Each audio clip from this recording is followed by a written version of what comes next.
Au nom du Père, du Fils et du Saint-Esprit. Amen.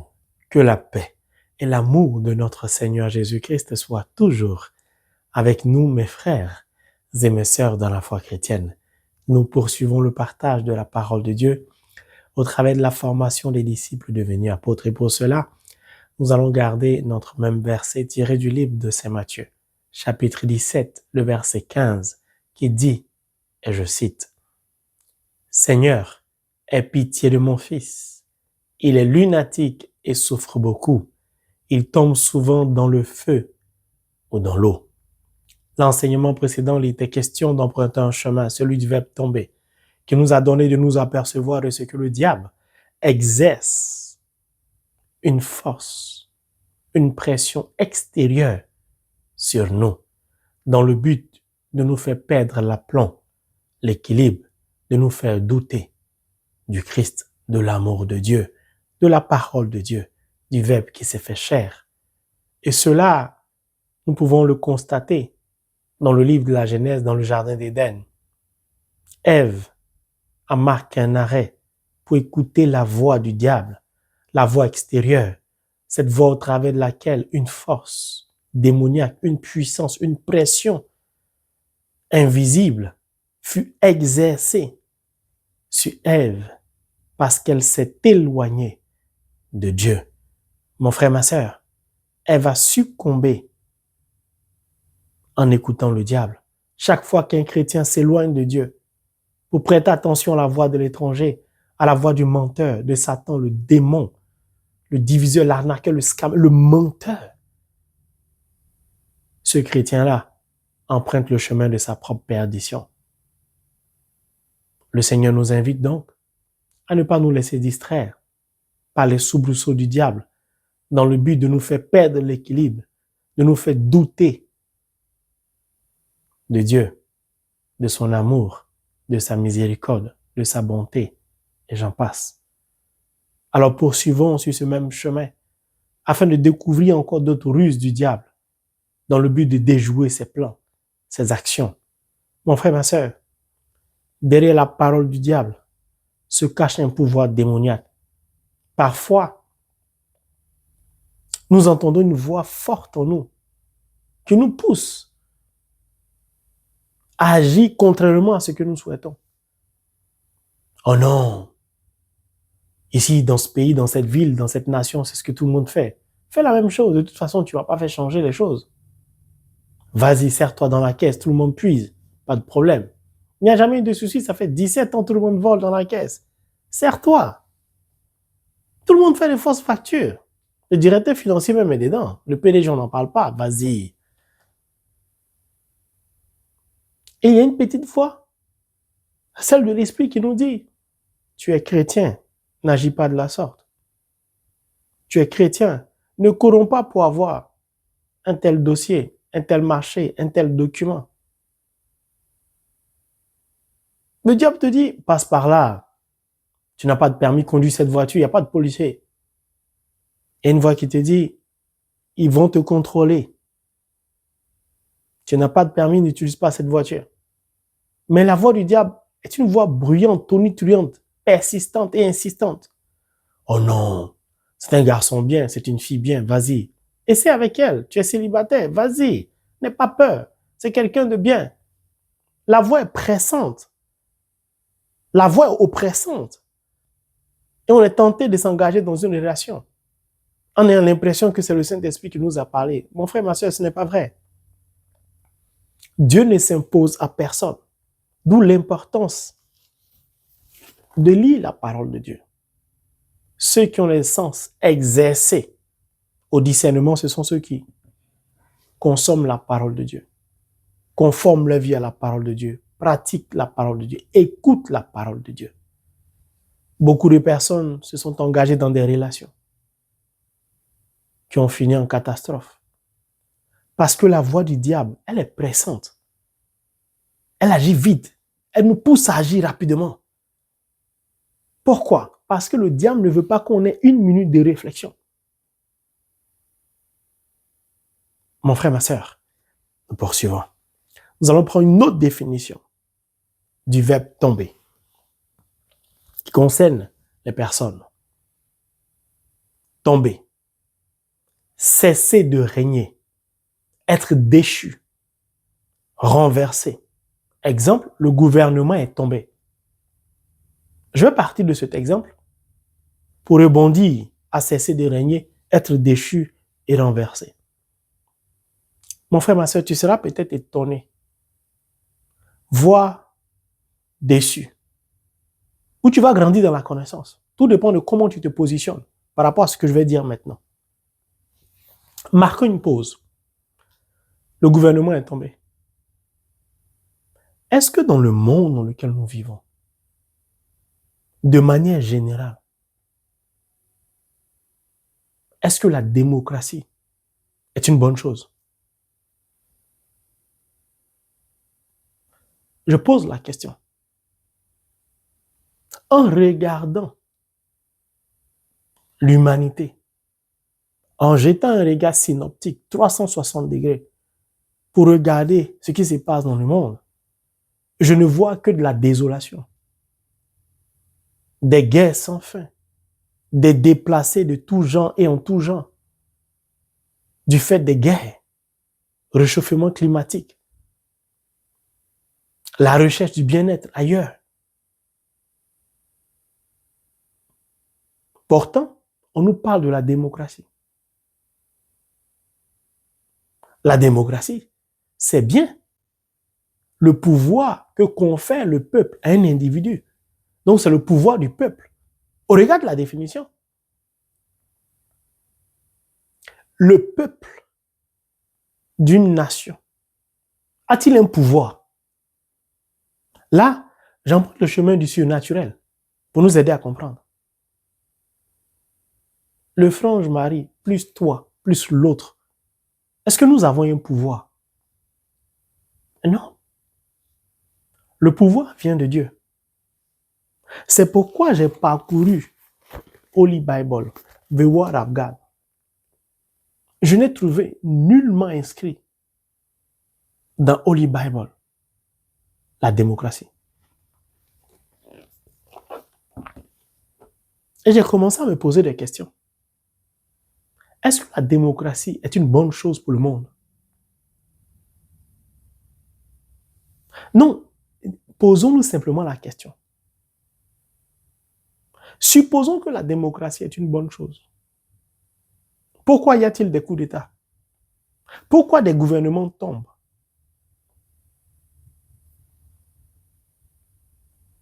Deuxième chose. Allons au-delà des coups d'État. Si nous vivons vraiment dans des États démocratiques, n'est-ce pas que c'est le peuple qui a donc le pouvoir en choisissant un individu pour que cet individu fasse exactement ce que le peuple veut? Prenez les pays dans lesquels, de manière générale, nous vivons. Est-ce que ce qui se passe dans les petits pays, ou comment le président ou les différents présidents exercent leur mandat, est-ce qu'ils font la volonté du peuple? De manière générale, non. C'est quoi donc la démocratie?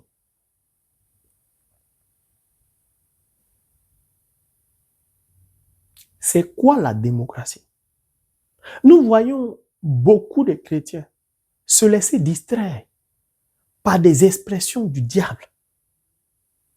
Pour moi, si la démocratie n'est pas mentionnée dans la Bible, ça ne vient pas de Dieu. Or, ce qui ne vient pas de Dieu produit des drames, des désastres.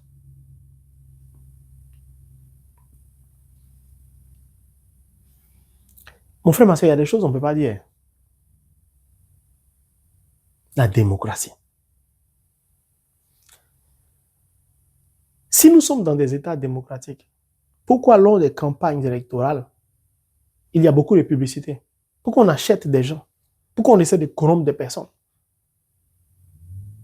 Pourquoi? Normalement, cela ne doit pas avoir lieu, puisque c'est le peuple qui décide.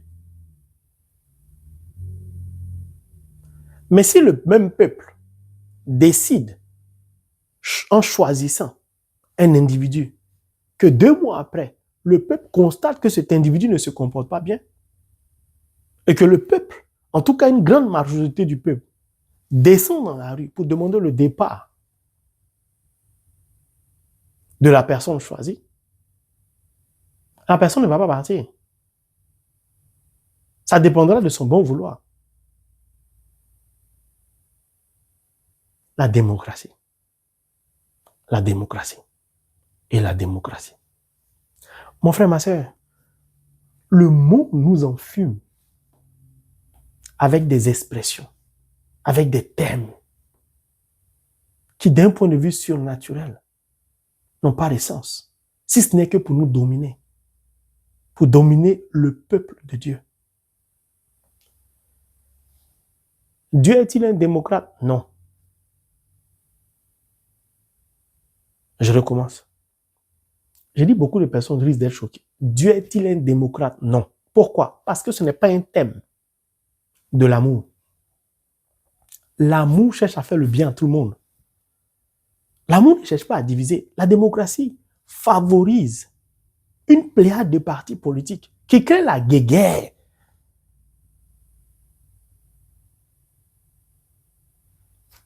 Regardez les Nations Unies.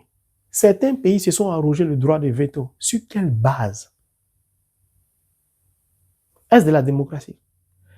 Donnez-moi le nom des différents États, des différents peuples qui ont donné ces pouvoirs-là. Ça n'existe pas. Et beaucoup de chrétiens se laissent enfumer par manque de connaissance de la parole de Dieu. Lisez le livre de 1 Samuel. Vous allez vous apercevoir que le roi Saül avait été choisi par Dieu. Quand il a désobéi à Dieu, Dieu lui a retiré son esprit. Il a choisi David. Pourquoi Dieu choisissait des rois? Salomon a régné combien d'années? Ézéchias a régné combien d'années? Le roi David a régné combien d'années? Pourquoi Dieu a permis cela si la démocratie est bonne? La démocratie, c'est le pouvoir du peuple. C'est le choix du peuple. Mais dans l'église de Dieu, dans la maison de Dieu, il ne peut pas avoir de démocratie. Parce que Dieu ne choisit pas en fonction de l'apparence, de ce que les yeux voient. Dieu choisit au cœur. Quand nous, citoyens d'une nation, d'un pays, choisissons un président de la République, est-ce que nous voyons dans son cœur? La vraie démocratie, c'est celle de Dieu, qui regarde au cœur avant de choisir un individu, qui n'hésite pas à retirer son esprit à un individu qui lui désobéit. Parce que Dieu a le pouvoir de cela, c'est l'être suprême au monde. On ne peut pas vivre dans un monde démocratique, avec un pouvoir qui appartient au peuple, et une minorité de personnes. 1% de cette population du monde détient la quasi-totalité des richesses. Et on nous parle de démocratie. C'est ça la démocratie. Mais ça, la démocratie au regard des humains, c'est une invention du diable, la démocratie. Le droit international, ça ne repose sur rien. Voici le vrai droit international.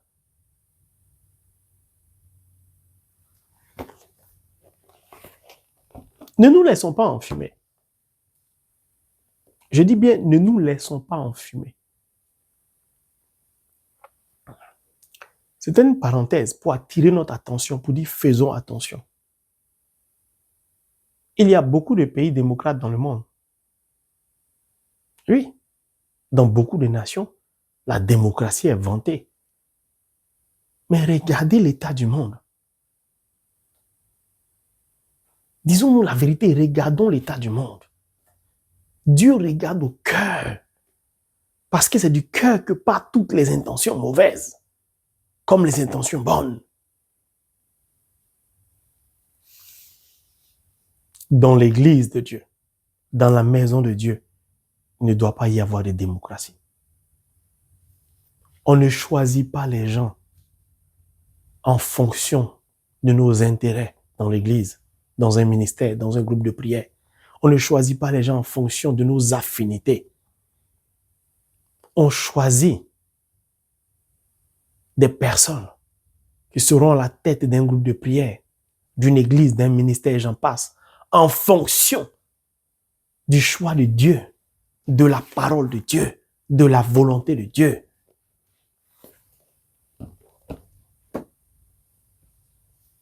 Revenons maintenant à cesser de régner. Mon frère, ma soeur, c'est la politique qui rend l'humanité telle qu'elle est. Nous subissons la politique. Le monde subit la politique de plusieurs nations. Une nation n'est pas contente. Elle décide parce qu'elle a un pouvoir de détruire une autre nation. Et pourtant, cette nation est dite démocratique.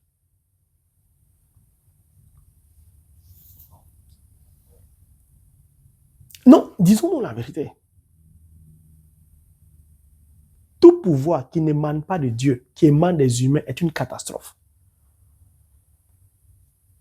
Le monde n'est pas démocratique. Pourquoi? Certaines nations s'arrogent le droit de fabriquer, d'avoir l'arme nucléaire et empêchent d'autres nations d'acquérir l'arme nucléaire. Et on les appelle l'État démocratique. Si votre peuple vous a donné le pouvoir, même si ce n'est pas vrai, d'avoir l'arme nucléaire, mais l'autre nation aussi, son peuple lui demande d'avoir l'arme nucléaire, pourquoi vous empêchez le président d'une autre nation d'avoir l'arme nucléaire comme vous? Vous ne respectez pas la démocratie dans l'autre nation. Donc vous n'êtes pas démocratique. Mon frère, ma soeur, cette chaîne est là pour révéler le Fils de l'homme. La vraie autorité vient de Dieu. Le vrai pouvoir vient de Dieu. Et ce pouvoir-là n'est pas égoïste. Nous concentrons la quasi-totalité des pouvoirs dans la main d'un seul individu qu'on appelle chef d'État, au Cour suprême, au Conseil constitutionnel. Le Christ nous donne le pouvoir à chacun de nous, si nous nous attachons à lui, de pouvoir dominer les forces du mal. C'est ça la vraie démocratie. Je te donne le même pouvoir que moi pour que nous puissions agir de la même manière. Je ne ruse pas. Le Christ n'a pas rusé pour nous sauver. Il n'a pas rusé. L'être suprême au monde est l'auteur de la création de l'univers invisible et visible. Le monde, c'est l'œuvre de Dieu. La terre appartient à Dieu. Mais regardez ce que les États démocratiques font. Chaque nation attribue un passeport, ferme ses frontières, impose un visa, empêche d'autres peuples de circuler, vend des terres, loue des terres. C'est-à-dire on utilise ce qu'on n'a pas créé, ce qu'on n'a pas fabriqué, et on l'impose à d'autres personnes. Si Dieu devait fixer des règles, imposer le carnet de baptême, avant que quelqu'un n'habite sur la terre, mais il y a beaucoup qui seraient déjà morts.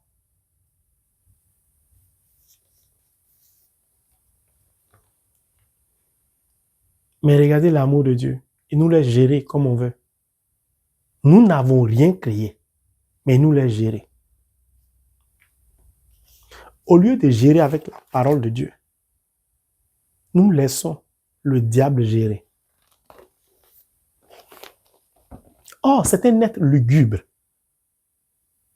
C'est un être lugubre. Vous habitez à 2 pas d'un pays. Vous êtes dans un pays A, vous voulez aller dans un pays peut-être C. Il y a un chemin terrestre ou aérien pour partir du pays A au pays C, peut-être en 1 heure. Mais parce qu'ils se sont partagés l'espace aérien qui ne leur appartient pas, ils vont vous empêcher de quitter le pays A pour aller au pays C en 2 heures, qui vont vous faire un détour pour vous faire 6 heures pour arriver dans un pays. Le but est de vous faire payer le billet d'avion plus cher que prévu pour qu'ils s'enrichissent. Ça, c'est la démocratie. Le pouvoir de quelques individus avec une apparence d'un pouvoir du peuple. On peut demander à des corps habillés de massacrer un peuple. Mais les corps habillés, quand ils enlèvent leur tenue, ils font partie du peuple. Mais quand vous massacrez le peuple, vous vous massacrez vous-même. Ça n'a pas de sens.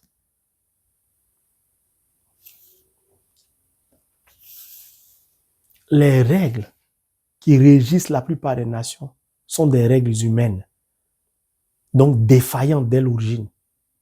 Tout ce qui vient de l'humain n'est pas bon, de manière générale. Tout ce qui vient de Dieu, inspiré à l'homme par Dieu, produit du bonheur, de la joie, de la paix. Bientôt, ils vont nous vendre le soleil. Ils vont nous vendre de la pluie. Comme on nous vend de l'eau minérale. L'eau qui se trouve en dessous, où il y a les nappes phréatiques, nous est vendue. Mais quelle est la source de cette eau? C'est Dieu. Vous ouvrez parfois le robinet, ça sent le chlore. Regardez votre salle de bain, si votre baignoire est de couleur blanche. Regardez les WC. Vous allez voir des taches rougeâtres, jaunâtres, à cause des produits chimiques qui servent à traiter de l'eau. Et pourtant, on nous parle de manque d'eau. Et pourtant, il y a beaucoup de compagnies qui vendent de l'eau minérale.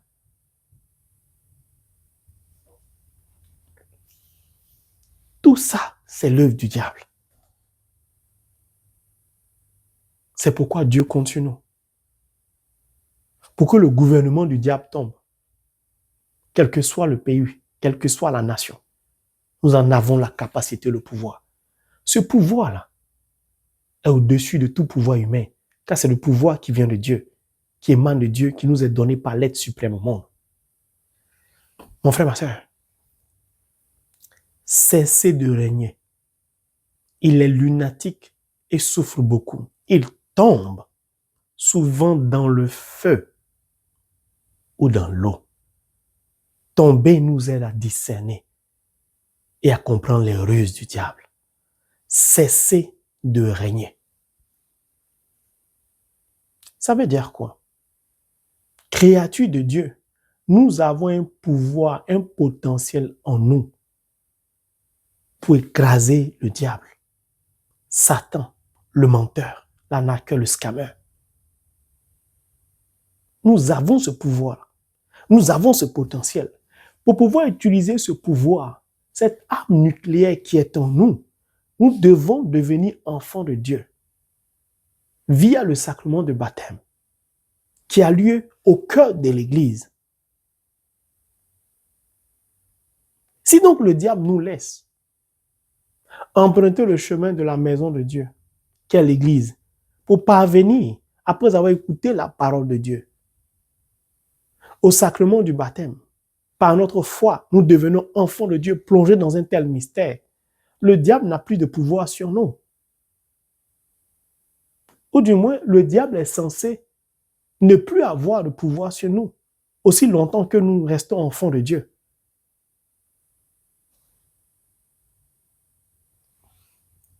Donc le but du diable est de nous couper la route. Ça veut dire quoi? Si nous ne prenons pas notre pouvoir, c'est le diable qui le prend. Si nous n'exerçons pas notre pouvoir, c'est le diable qui va l'exercer sur nous. Or, lui, tout ce qui tombe dans sa main, il le rend obscur. Cessez de régner. Clairement, le verbe tomber nous indique que l'enfant lunatique avait le potentiel en lui pour régner sur le diable. Donc, pour empêcher que le diable le déséquilibre, pour le faire tomber dans le feu ou dans l'eau. il avait le pouvoir pour ne pas perdre son assise. Mais comme il n'était pas attaché à la parole de Dieu, le diable a exercé sur lui son pouvoir. Parce que le pouvoir qui est en nous, dès la création, le diable a ce pouvoir aussi. C'est un ange déchu, mais c'est quand même un ange. Il a donc un pouvoir. Ce que Dieu donne, il ne reprend jamais.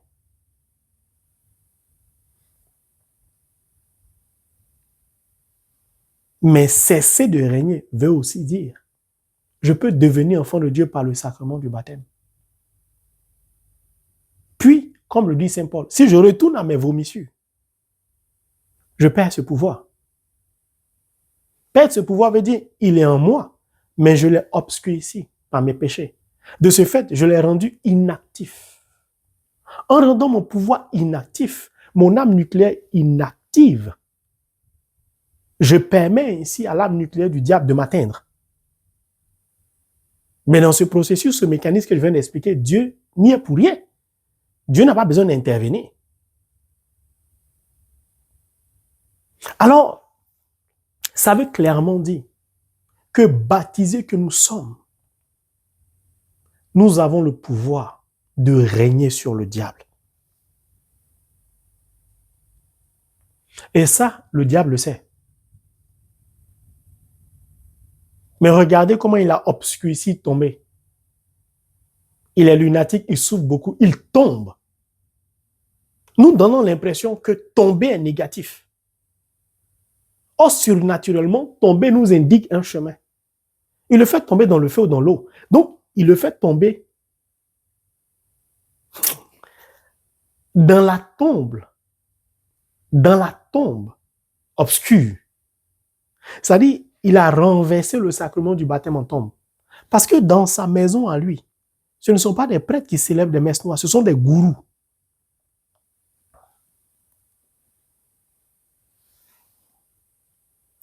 Le fait tomber dans le feu ou dans l'eau. C'est ça.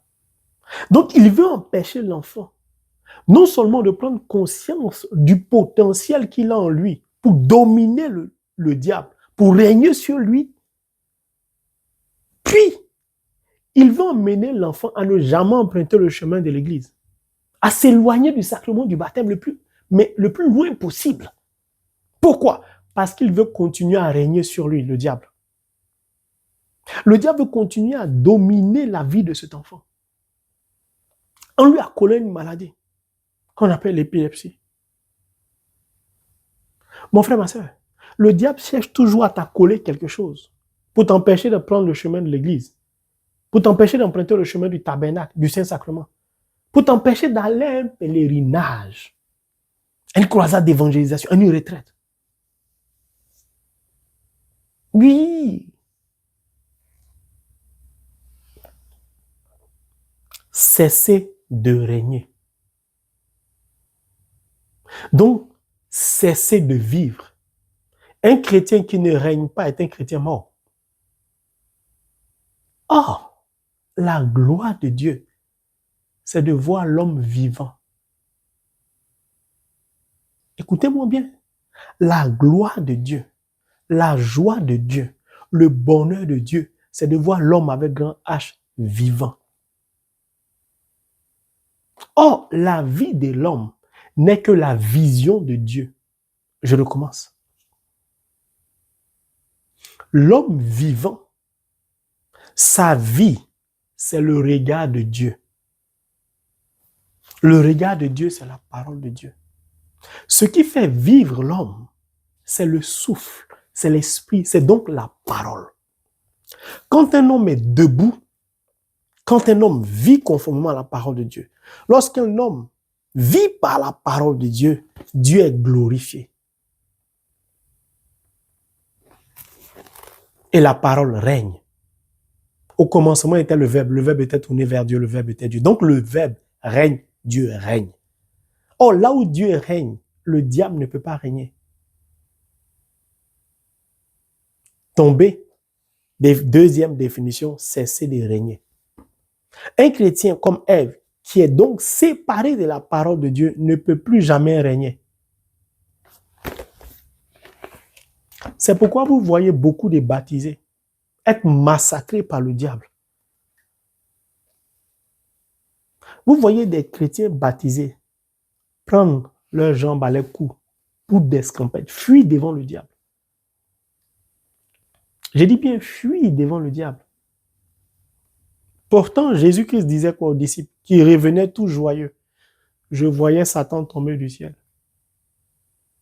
Les disciples qui n'avaient aucune qualification, comment ont-ils pu vaincre le diable, chasser le diable, précipiter le diable,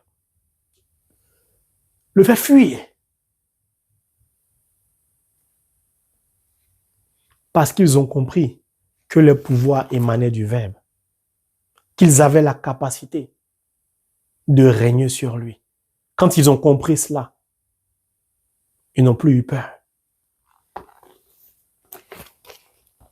Ça, c'est tombé. Ce n'est qu'un seul verset. Mais regardez la richesse. Le diable veut te faire perdre l'équilibre. Il veut te faire perdre l'aplomb. Il veut t'entraîner à terre en te faisant perdre ton assise, dans le but de te faire tomber. Pourquoi il veut te faire tomber? Parce qu'il ne veut pas que tu exerces sur lui ton règne, ton pouvoir. Il ne veut pas que tu glorifies Dieu au travers de ta vie.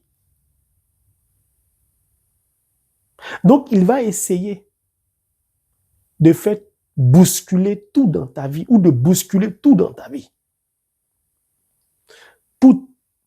Pour te perturber, pour ne pas que tu réalises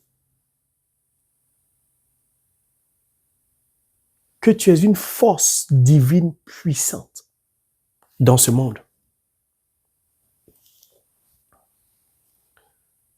Il va te faire ingurgiter, avaler un certain nombre de pensées philosophiques, te donnant l'impression que tu es charnellement intelligent, que tu as le pouvoir, la capacité de faire un certain nombre de choses, alors que tu ne peux rien faire sans Dieu. Jésus a dit, sans moi, vous ne pouvez rien. Mais nous ne comprenons pas tout ça. Jésus dit, je suis la vigne, vous êtes sans moi, vous ne pouvez rien. Tu peux fabriquer un avion sans Dieu. Ton avion va voler dans quel espace? On poursuit. Être déchu. J'aime la parole de Dieu. Quand on est déchu, ça veut dire qu'on est privé de la grâce de Dieu. Quand on est déchu, ça veut dire qu'on a perdu une position importante, supérieure, où on a perdu des avantages. Ça ressemble étrangement à qui? À l'autre, au menteur, à Satan, au diable. Pourquoi? C'est un ange déchu. Ça veut dire que c'est un ange qui est dorénavant privé de la grâce de Dieu. Il est donc devenu ténébreux, obscur. Il n'y a plus de lumière en lui. Ce qui fait vivre la lumière en nous, c'est la grâce de Dieu. Cette grâce-là nous est donnée gratuitement. C'est ce que nous dit la parole de Dieu. Alors, mon frère, ma soeur, le diable, en poussant l'enfant à tomber, en te poussant à tomber, il veut simplement te priver de la grâce de Dieu. Il veut priver l'Église de la grâce de Dieu. Il veut faire tomber l'Église. C'est-à-dire qu'il veut faire perdre à l'Église son pouvoir de régner. Cesser de régner. Il veut empêcher l'Église de régner dans le monde. Regardez. Pourquoi les homosexuels, ils ne cherchent pas à avoir la bénédiction d'un imam, d'un rabbin? Pourquoi ils cherchent pour l'Église catholique? Être déchu, privé de la grâce de Dieu, perdre sa position supérieure, son rang, ses avantages. Le but du diable est de te priver de la grâce de Dieu, est de te séparer de la grâce de Dieu. Or, la grâce, tu l'obtiens où? Dans l'Église, par l'Église. Or, il n'y a pas d'Église en dehors de la parole. Sans la parole, il n'y a pas d'Église. Donc, il veut te faire perdre les grâces liées à la parole de Dieu. C'est pourquoi tu es chrétien, mais tu as du mal à lire la parole de Dieu. Et comme tu ne lis pas la parole de Dieu, tes grâces sont en dents de scie. Ta bénédiction en dents de scie. Et tu constates que celui qui lit la parole de Dieu, dans les tribulations les plus extrêmes, la grâce de Dieu l'accompagne quand même. C'est ce que tu as dit à Saint Paul. Ma grâce te suffit. Ça venait de là. Mon frère, ma soeur, je t'en supplie, il faut aimer la parole de Dieu. Il faut t'attacher à la parole de Dieu. Le diable connaît tous ces secrets-là. Il veut couper la route entre la parole et toi. Le diable veut te pousser à ne jamais lire la Bible. C'est-à-dire, tu veux partir à la messe, il ne dit rien. Tu veux communier, il ne dit rien. Tu vas à une retraite, en pèlerin, il ne dit rien. Mais quand tu décides de lire la Bible, tu le nèves. Pourquoi? Parce que tu ne vas plus vivre la messe de la même manière. Ton pèlerinage ne sera plus pareil. Tout ce que tu faisais avant, tu ne vas plus faire ça de la même manière. Parce que dorénavant, tu vas agir pareil à la lumière de la parole. Et ça ne lui plaît pas. Pourquoi? Parce qu'aussitôt tu fais ça, aussitôt les grâces de Dieu abondent sur toi. En réalité, les grâces nous attendent. En fait, c'est déjà un acquis. C'est nous qui traînons. C'est déjà un acquis. Les grâces émanent de la parole de Dieu. C'est le diable qui nous apprend ça. Être déchu. Le diable sait très bien qu'Ève avait une position de privilégié auprès de Dieu. Adam, pareil. Il a voulu faire quoi? Faire perdre la position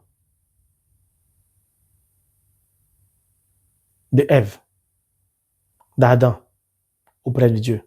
Pourquoi il commence par Ève? Parce que Ève, c'est la vie. Si la vie perd sa position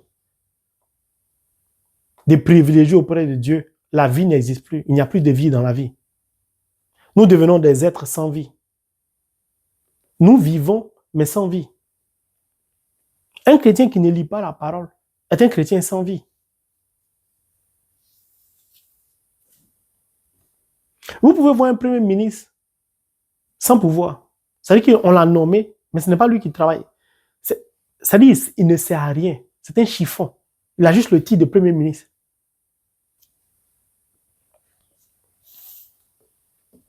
Le diable sait très bien que la parole de Dieu est toute la vie d'un chrétien.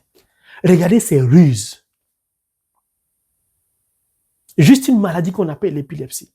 Mais derrière cette maladie, il veut empêcher cet enfant d'entrer dans sa grâce et d'emprunter le chemin de la conversion pour entrer dans ses grâces et dans ses bénédictions. Et le diable crée des événements farfelus au devant de toi pour t'empêcher d'entrer dans ta grâce.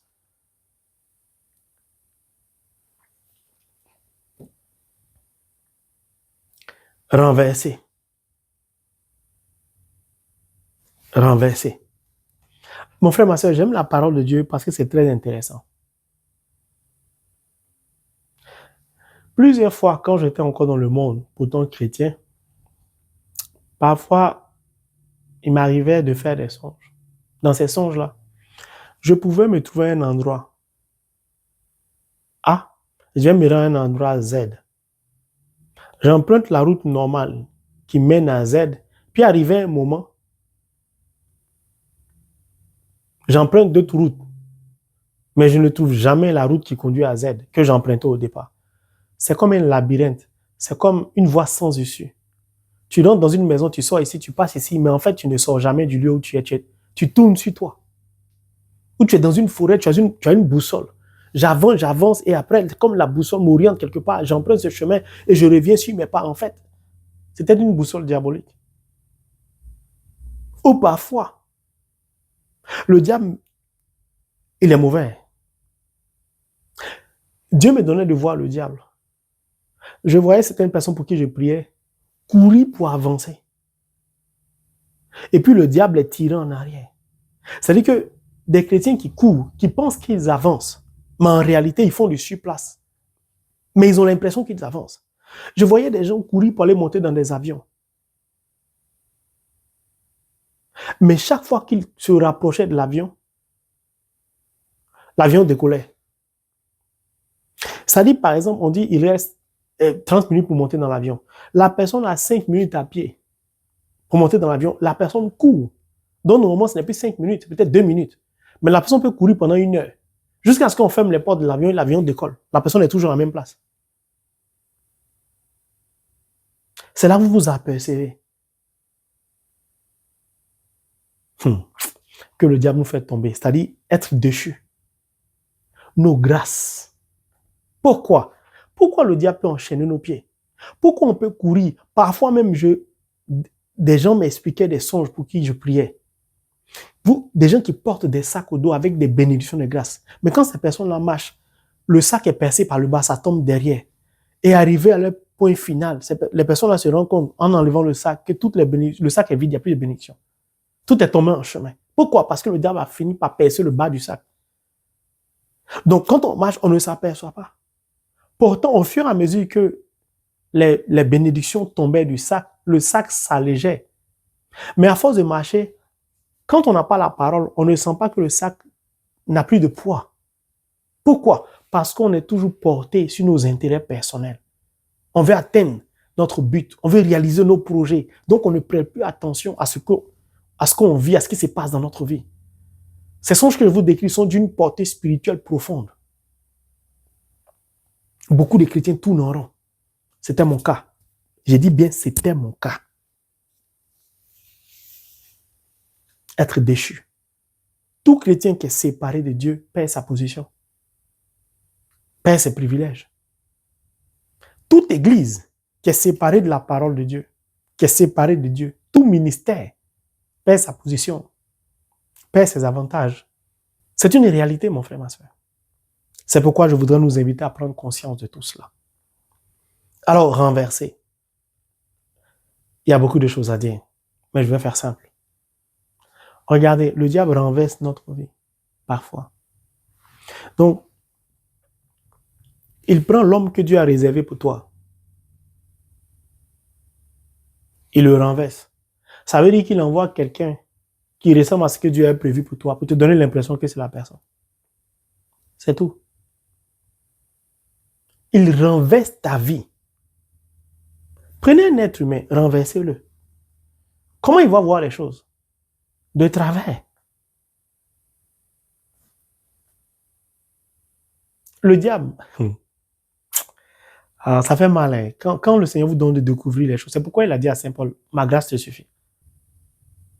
Si nous n'avons pas la parole en nous, nous ne pouvons pas nous apercevoir que ce que nous voyons n'est pas ce que Dieu a prévu. Le diable renverse tout dans notre vie. Il renverse notre santé en maladie. Puis il nous conduit à l'hôpital. Il y a des chrétiens qui ne vivent que dans les hôpitaux. Ils vont d'examen en examen. C'est le diable qui fait ça. Il renverse tout. Le diable renverse des couples. La femme prend la place de l'homme. L'homme prend la place de la femme. Tout est inversé. Le diable renverse les valeurs morales. Ah, mon frère, ça fait mal. Il renverse l'ordre. L'homme quittera son père et sa mère pour s'attacher à sa femme. Le diable a renversé. L'homme quittera son père et sa mère pour s'attacher à son homme. Dans la maison du diable, au travers de ses messes noires, la femme n'existe pas.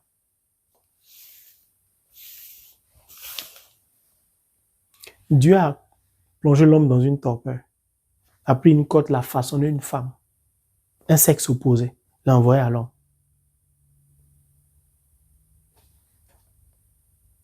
Vous avez déjà vu une pile qui fonctionne avec les deux bonnes moins. Prenez une pile, c'est plus et moins. C'est ce qui donne la puissance. Même en électricité, il y a ce qu'on appelle un câble neutre. En général, c'est jaune-vert, si ma mémoire est bonne. Le diable fait quoi? Il renverse tout. Il renverse la croix.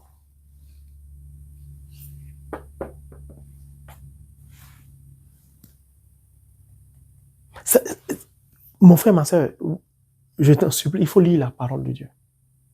Il faut lire la parole de Dieu. Ça, c'est le deuxième tombé. On va arriver au 3e, puis au 4e. Tout ça, c'est pour nous emmener à comprendre et à déjouer les ruses du diable. Il renverse les sentiments. Un homme qui t'a dit qu'il t'aime de tout son cœur, tu es la priorité de sa vie. 2 mois après, il devient la source de ton enfer. Il vous a renversé, pourquoi? Parce que vous n'étiez plus dans la parole. Parfois, nous accusons le diable à tort. Enfants de Dieu, nous avons le pouvoir de régner. C'est ce qui tomber veut dire cesser de régner. Quand je tombe, je cesse de régner. Donc si je ne tombe pas, je dois régner. Mais le frère Marie est marié à l'église. Il est censé régner sur le diable. Son épouse est censée régner. Quand nous devenons une seule chair, n'est-ce pas que notre force est décuplée? Comment se fait-il que nous ne pouvons plus régner, que nous cessons de régner? Simplement parce que la parole nous a quittés. C'est tout. Si l'Église ferme ses portes à la manifestation de l'Esprit Saint, l'Église ne va plus régner. Si les prêtres ferment leur vie à la parole de Dieu, l'Église ne va plus régner. Si les fidèles ferment leur cœur à la parole de Dieu, l'Église ne va plus régner. C'est un mécanisme dans lequel chacun a son rôle à jouer. Dans l'Église, ce n'est pas le peuple, c'est-à-dire ce ne sont pas les fidèles qui donnent le pouvoir au prêtre. Non, le prêtre reçoit un sacerdoce de Dieu. C'est dans le monde, c'est le peuple qui donne le pouvoir à la démocratie. Dans l'Église, c'est pas comme ça. Mais même si le prêtre a reçu son pouvoir de Dieu, sans les fidèles, il va célébrer quelle messe? Vous comprenez? Mais les fidèles, sans le prêtre qui a reçu son sacerdoce, ils vont entrer comment au paradis? Pourquoi pensez-vous qu'il y a les messes des requiem? Comment allons-nous entrer dans nos grâces? Si nous ne pouvons pas avoir accès au corps, au sang du Christ consacré. Donc, sans nous, le prêtre n'est rien. Mais sans le prêtre, nous ne sommes rien.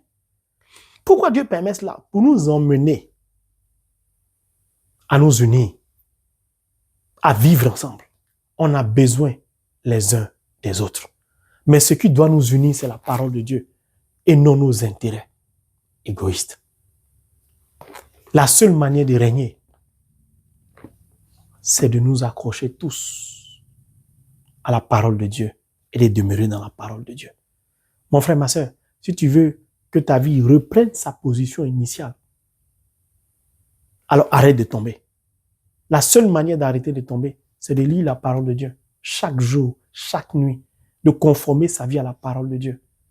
C'est pourquoi Dieu a dit à Josué, médite ma parole nuit et jour. Josué dit, si je finis, il recommence. Puis Dieu va compléter en disant, tu réussiras dans tout ce que tu fais ou entreprendras. Pourquoi il lui dit ça? Parce que quand tu es attaché à la parole de Dieu, la grâce t'accompagne. Là où Jean est, le Christ est. Le Christ, c'est la grâce. Qu'est-ce qui a fait tressaillir Jean dans les entrailles de sa mère, Élisabeth? C'était qui? C'était Jésus. Qui était Jésus? C'est le Verbe qui s'est fait chair. Jean a tressailli parce que la parole était présente. C'est tout. Là où la parole est manifestée, le cœur dans lequel la parole est manifestée, la grâce est manifestée automatiquement. Jean était le premier arrivé à la tombe de Jésus. Il a laissé la place à qui? À Pierre, à l'église. Tu veux trouver la grâce où? C'est dans l'église. C'est donc dans la parole de Dieu. C'est en Christ, en Jésus. La parole de Dieu est simple à comprendre, à condition qu'on se dispose à la comprendre. Jean signifie la grâce. La grâce émane du Christ. Le Christ est la parole. Tu ne peux rien faire sans la parole. Tu n'arriveras nulle part sans la parole. Il n'y a pas de vie spirituelle sans la parole. C'est la parole qui t'indique le chemin des anges, de l'Esprit Saint. Sans la parole, tu parviens à quoi? Où? Mon frère, ma soeur. Pourquoi pensez-vous que certaines églises se ferment? Pourquoi Saint-Nicolas de Champs à Paris est plein? Parce que l'Esprit Saint travaille. C'est tout. Quand vous regardez les églises dites des réveils, c'est vrai que parfois ils font tout n'importe quoi, mais on ne peut pas cracher sur tout non plus. Pourquoi parfois ces églises-là sont pleines? Parce que l'Esprit Saint se manifeste. On n'empêche pas l'Esprit Saint de se manifester. On ne parle pas de l'eschatologie, je ne sais pas de quoi. Les gens souffrent sérieusement, vous venez vous parler de l'eschatologie, je ne sais pas quoi. Il faut laisser l'Esprit Saint travailler. l'Esprit Saint, la terre était sans forme, l'Esprit Saint se mouvait à la surface des eaux. Et des gens qui ont besoin sérieusement de certaines révélations pour avancer dans leur vie. Mais ne faisons pas des révélations aussi dans le sens de vie ou du maraboutage de la parole de Dieu ou je sais pas moi, des médiums, des choses comme ça. Non. Tous complètent. Et le Christ est là pour nous. Il veut nous bénir. Les grâces sont à notre portée. Arrêtons de tomber.